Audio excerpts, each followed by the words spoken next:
করলেন, কিন্তু ভগবান মাথার উপরে রয়েছে। একটি মিথ্যা কথা বললে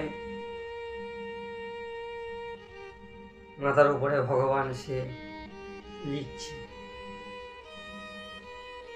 কাউকে কুদৃষ্টিতে দেখলে হয়তো কেউ দেখতে পেছে না যে কুদৃষ্টিতে দেখছে এমকজন, কিন্তু মাথার উপরে ভগবান আছে, তিনি দেখছেন বসে। মনে যদি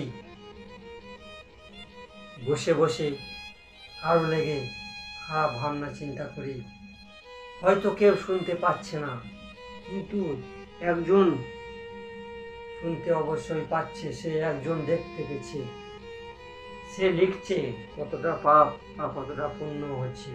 তাই সুদেহা ভাবলেন যে কেউ তো আমাকে দেখেনি, তাই সে আবার শুয়ে পড়লেন।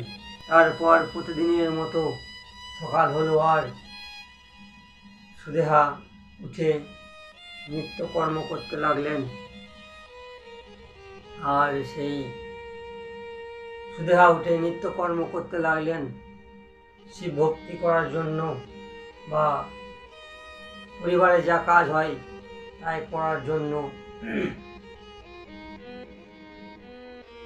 সকালে উঠে ঘোষমা ও সুধর্মা ভগবান শিবের ভক্তিতে বসে গেলেন, কারণ তাদের কাজ ছিল প্রতিদিন যে ভগবান শিবের সেবা করব, তারপরে অন্য কোনো কাজ করব। কাজ তো ভগবান শিব জোগাড় করে দেবে, ভগবান শিব মাথার উপরে আছে, ভগবান শিব সব কিছু ঠিক করে রেখে দিয়েছে। কিন্তু কিছু সময় কিছু ভাবনা আসে যে কি হবে, কি করব আমি। তাই